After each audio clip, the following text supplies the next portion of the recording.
이제 아이성에서 패배했던 여호수아가 이제 아간의 범죄가 해결되고 나서 하나님께서 그들과 함께 하셔서 이제 아이성을 점령하고 무찌르고 점령했다는 말보다는 이제 아이성을 진멸시키고 이제 이스라엘 백성들이 에발산과 그리심산에서 모여서 하나님의 율법을 낭독하며 제사를 지내며 회복하는 그런 장면이 나옵니다.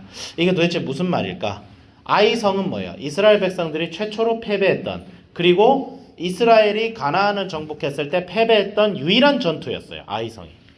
이 이후에는 절대 패배하는 장면이 나오지 않습니다. 아이성은 여리고보다 약한 성이고 작은 성이라서 여호수아가 봐도 야 얘들은 뭐 잽도 안 되겠다 싶어가지고 한 3,000년 냈다 보냈다가 패배해버린 거예요. 그리고 36명이야 되는 형제들이 순교를 당하죠. 그 정도로 참혹한 사건인데, 이 아이성은 오늘날 우리의 신앙으로 따지면 하나님을 의지하지 않고 하나님 나라를 위해서 일했을 때 우리가 어떻게 실패하느냐를 보여줍니다. 여러분, 우리가 실패하는 이유는 뭐냐면, 실패의 기준이 우리가 하나님께 있지 않고 사람에게 있을 때 우리는 반드시 실패합니다. 그러니까 하나님과 함께 하시면 때로는 우리가 원하는 대로 일이 되어지지 않아도 그것은 뭐예요? 하나님께서 우리를 더 연단시키기 위해 주시는 시련입니다. 시련이고 고난이고, 고난은 우리를 연단시켜요. 나를 죽이지 못하는 고통을 나를 강하게 만들 뿐이에요. 어차피 인생은 고통스럽습니다. 예수 안 믿으면 세상 평화롭게 살 수 있죠? 어차피 세상은 고통스러워요. 그 고통스러운 세상을 생명을 위해서 살아갈 것이냐, 아니면 죽음을 향해서 갈 것이냐, 그 두 가지밖에 없는데, 예수님을 의지하는 자는 고통 속에 있어도 평안을 누릴 수 있고 희망을 누릴 수 있고 행복을 느낄 수가 있어요. 그것이 예수 그리스도를 믿고 따르는 삶입니다. 그것은 경험을 안 해보면 몰라요. 이것은 설득이 되어지지도 않아. 경험해보지 못한 사람에게 무슨 설득이 되겠어요? 살아봐야지. 신앙은 살아봐야 되는 거야. 말로 아무리 뭐 일해봤자 안 돼.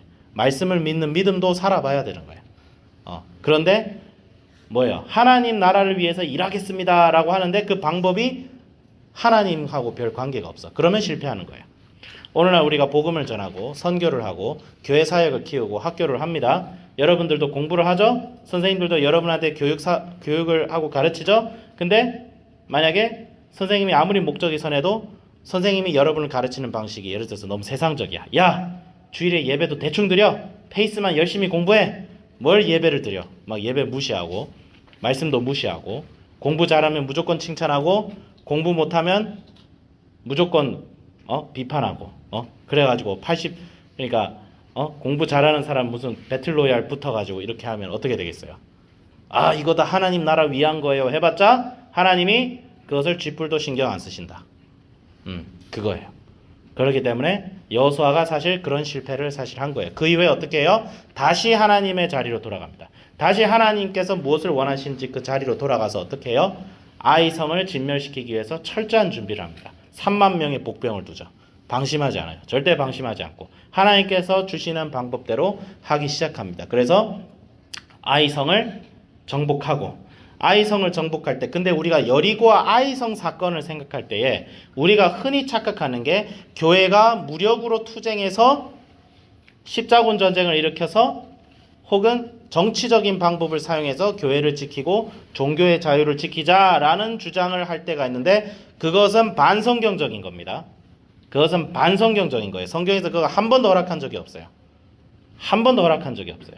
그것은 교회는 교회다워질 때 하나님께서 자유를 선물로 주십니다. 그 말은 뭐냐면, 정치적으로 예를 들어서 민주주의니까 무슨 의견을 얘기하고 이거는 잘못됐습니다 얘기를 하지 말자는 게 아니라, 막 정치적으로 누구를 끌어내려라, 하야해라, 네가 뭔데 하고 뭐 적폐다 이렇게 하면 어떻게 돼요? 그거는 하나님과 아무 상관이 없어요. 아이성과 여리고성은 하나님께서 특별히 무력을 통해서 이스라엘 백성을 수단으로 삼아서 소돔과 고모라를 심판하듯이 가나안 정주민족들을 심판하신 하나의 사건이지, 그것을 마치 우리가 고지고대로 따라해서 해야 되는 사건이 아니에요. 그런 걸로 따지면 우리 다 할례 해야지. 우리 할례 해야지, 그치? 나 할례 안 했어. 니들 할례 했어? 할례 안 했잖아. 우리 할례 안 받잖아. 세례 받잖아. 구약 말씀대로 하면 할례 받아야지, 다 싹 다. 여성들도 이제 뭐 예를 들어서 뭐 가임기 되면 머리털 깎아야 되고 대머리 돼야 돼. 그 풍습 있어 유대에. 너희들 대머리 될 거야? 구약 풍습대로? 아니잖아. 안 할 거잖아. 그럼 돼지고기도 못 먹지. 삼겹살 못 먹어. 그 맛있는 걸. 하나님 맙소사. 어쨌든 먹어야 될 거 아니야. 그쵸? 구약의 사건은 하나님의 심판 사건이지 우리가 막 이걸 카피하고 따라야 될 사건은 절대로 아닙니다. 그럼 우리의 싸움은 뭐예요? 에베소서 6장 12절에 뭐라고 돼 있어요? 우리의 씨름은 혈과 육에 대한 것이 아니요. 그러니까 피를 흘리고 살을 흘리는 전쟁이 아니라는 거예요. 정사와 권세와 이 어두움의 세상 주관자들과 하늘에 있는 악한 영들에 대한 것이다 라고 돼 있어요. 우리의 싸움은 영적인 싸움입니다. 말씀과 복음을 전하여 한 사람의 영혼이 그리스도께로 변화되기 위한 사투예요. 사투예요. 왜 그래? 화났어? 막 전쟁하고 싶은 거야? 어쨌든 그런 거예요. 그러니까 교회가 교회 이름으로 절에 가가지고 불을 지른다든지 그러면 돼야 안 돼요? 안 되죠. 여리고 아이성은 그렇게 해석하면 안 돼요. 우리가 복음을 전할 수 있는 자유를 누릴 수 있으면 그 복음을 가지고 복음을 전하고 핍박을 받으면 지하에 숨어서 전하고 로마 제국 시대 때는 핍박받았기 때문에 그리스도인들의 지하에 도시를 지어서 숨어 살았죠. 그렇게 하고 자유가 보장되어 있으면 그 자유를 지키기 위해서 선거도 하고 투표도 해야 되겠지만 어떤 정치인에 대해서 저놈 하야해라 끌어내리자 해가지고 막 몽둥이 잡고 나타나는 것은 성경적이지 않다. 그럴수록 우리는 어디로 돌아가야 돼요? 하나님께서 왜 이런 일들을 허용하셨는가를 생각해 봐야 돼요. 절대 아이성 여리고성을 가지고 가서 폭력적인 투쟁, 무력 투쟁 그런 거 해서는 안 돼요. 그리고 사람의 수를 앞세워 가지고 우리 이렇게 많다. 절대 그렇게 해서는 안 돼요. 절대 그렇게 해서는 안 됩니다. 그렇게 하고 두 번째, 이스라엘 백성들이 그들을 다 진멸하고 아이의 왕은 사로잡았더니 그 사람은 어떻게 했어요? 29절에 그가 또 아이 왕을 저녁 때까지 나무에 달았다가 해질 때에 명령하여 그의 시체를 나무에 내려 성문 어귀에 던지고 그 위에 돌로 큰 무더기를 쌓았더라. 나무의 시체가 나무에 달려있다. 신명기 21장에는 뭐라고 돼 있어요? 신명기 21장 거기에 따르면 나무에 달린 자는 하나님의 저주를 받았다고 돼 있습니다. 하나님의 저주를 받았다. 이건 나중에 예수님께서 십자가에 달리실 때 그 십자가가 뭐예요? 나무죠. 예수님께서 우리가 받아야 될 하나님의 저주를 대신 받으셨음을 얘기해요. 그러니까 나무에 달렸다는 것은 하나님의 진노의 심판을 당했다는 걸 얘기해요. 아이의 왕은 하나님의 진노의 심판을 당한 거예요. 단순히 전쟁터에서 져서 죽은 게 아니라 하나님께서 진노의 심판을 아이의 백성들에게 내리셨을 때, 여리고와 아이의 백성들에게 내리셨을 때 아이 왕이 그 하나님의 진노를 온전히 받아 죽었다는 것을 얘기하는 거예요. 신명기 말씀에 따르면. 그렇다면 이건 뭐예요? 진멸돼야 된다. 무엇이? 우리의 죄된 나 자신은 예수 그리스도와 함께 철저하게 진멸돼야 돼요. 성경에 뭐라고 기록되어 있어요? 죄인된 나는, 옛사람 된 나는 예수 그리스도와 함께 십자가에 못 박히고 새 사람 된 나는 뭐예요? 예수님과 함께 부활했다고 되어 있어요. 이게 약간 비유적인 얘기일 수도 있는데 무슨 얘기냐면 예수님을 믿고 구원받은 자는 우리의 죄악된 속성조차 예수님과 함께 철저하게 진멸됐다는 거예요. 우리가 세례를 받았을 때 옛날 세례는 뭐예요? 물에다 잠겼다가 다시 나오는 거라고 내가 얘기했잖아요. 그렇죠? 우리 세례 받을 때 물에 잠기진 않잖아. 그거 침례교회 하잖아. 근데 성경적으로 보면 침례교가 맞아요. 사실 침례가 원래 세례보다 더 성경적이긴 한데 사막에서 그렇게 세례를 받을 수는 없으니까 보편적으로 세계적으로 교회가 선교를 하면서 여러 나라에 확장됐을 때는 세례로 바뀐 거예요. 근데 침례를 받을 때 물에 내가 잠겼다는 것은 옛사람 된 나, 예수를 믿기 전에 나는 완전히 죽었다는 거야. 그리고 다시 물에서 떠올랐다는 건 뭐예요? 나는 예수님과 함께 예수님이 부활하셨듯이 나도 새 사람이 되었다는 걸 얘기해요. 그러니까 예수님이 철저하게 진멸이 돼야 된다. 아이의 왕이 나무에 달려 죽고 이스라엘 백성들은 다시 살아난 거예요. 그건 뭐예요? 우리는 새 사람이 돼야 된다. 우리가 예수님과 함께 복음을 위해서 싸우고 이 세상에 정말 뭐예요? 우리가 단순히 우리가 죽어서 구원받기 위해서만 하는 거 아니라고 했죠? 천국은 뭐예요? 그냥 죽어서 가는 게 아니라 예수 그리스도를 믿는 이 순간부터 살아내야 되는 겁니다. 천국은 지금부터 시작되는 거야. 지옥도 지금부터 시작됩니다. 예수를 믿지 않는 사람은 지옥을 가는 게 아니라 지금부터 지옥의 삶을 서서히 살아가는 거야. 그것이 완전히 구체화되는 게 예수님께서 새하늘과 새 땅을 이루시고 이 땅에 오실 때예요. 우리도 뭐예요? 우리도 천국의 삶을 지금부터 살아가는 거예요. 죽어서 가는 거 아니에요. 이 땅에서는 뭐예요? 고난과 겸하여 천국을 누립니다. 고난을 겸하여 받으면서 천국을 누리고 하나님께서 예수님께서 다시 이 땅에 오실 때는 천국이 완성돼서 영원한 새하늘과 새 땅에서 영생복락을 누리는데 우리는 이 땅에서부터 천국의 삶을 살고 천국의 모양을 닮은 공동체를 살아내요. 그게 뭐예요? 예수 그리스도의 몸된 교회예요. 교회는 이 땅에 세워져가는 하나님 나라예요. 대한민국이 건국되기 전에 임시정부가 있었죠. 하나님 나라 임시정부가 바로 뭐예요? 교회예요.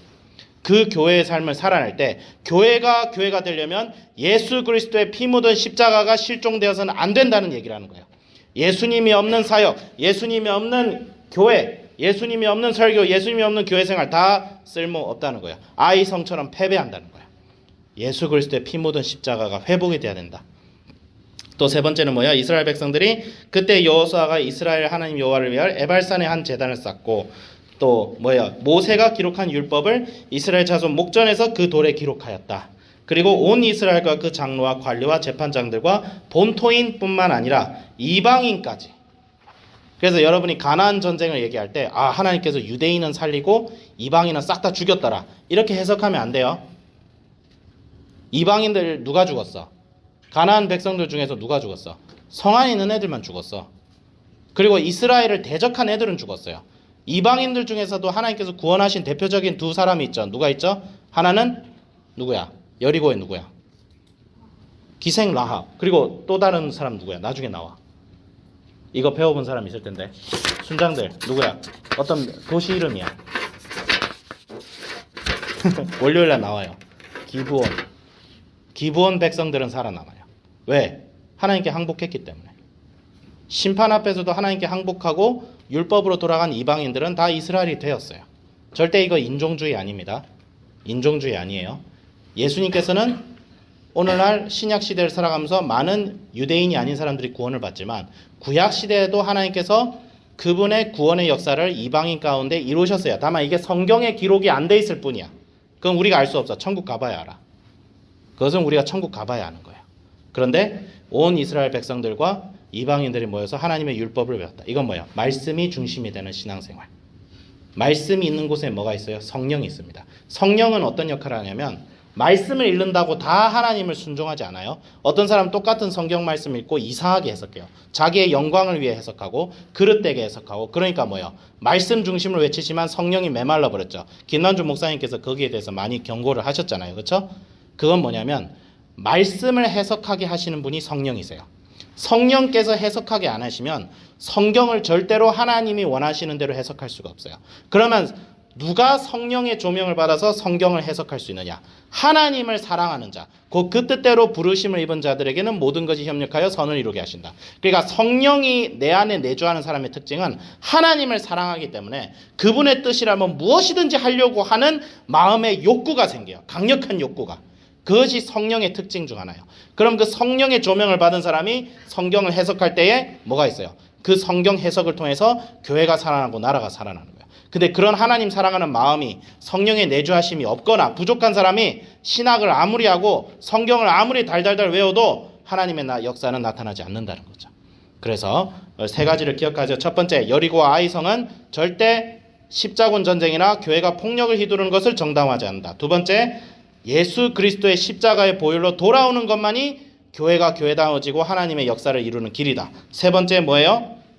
세 번째, 말씀으로 돌아가고 말씀을 사모하는 길은 성령으로 돌아가는 것이다.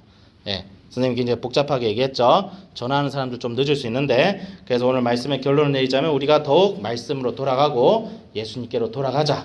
이 험한 세상일수록 더 그렇게 하자. 이렇게 말씀 정리를 하겠습니다. 기도하겠습니다. 하나님 아버지 감사합니다. 주여 아이성의 그 전투가 승리로 끝납니다. 그러나 그 승리는 이스라엘 백성들이 잘나서 한 승리가 아니라 하나님께서 이룩하신 승리고 그 하나님의 뜻에 동참하였을 때, 순종함으로 동참하였을 때 하나님의 승리가, 여호와의 승리가 우리의 승리가 되었습니다. 우리가 예수 그리스도의 십자가를 통하여 우리가 주님과 하나 되었음을 믿습니다. 주님과 하나 되고 매 순간 주님과 하나 되어서 우리의 삶에도 주님의 승리가 우리의 승리가 되게 하여 주시옵소서. 감사드리며 우리 주 예수 그리스도의 이름으로 기도드립니다. 아멘.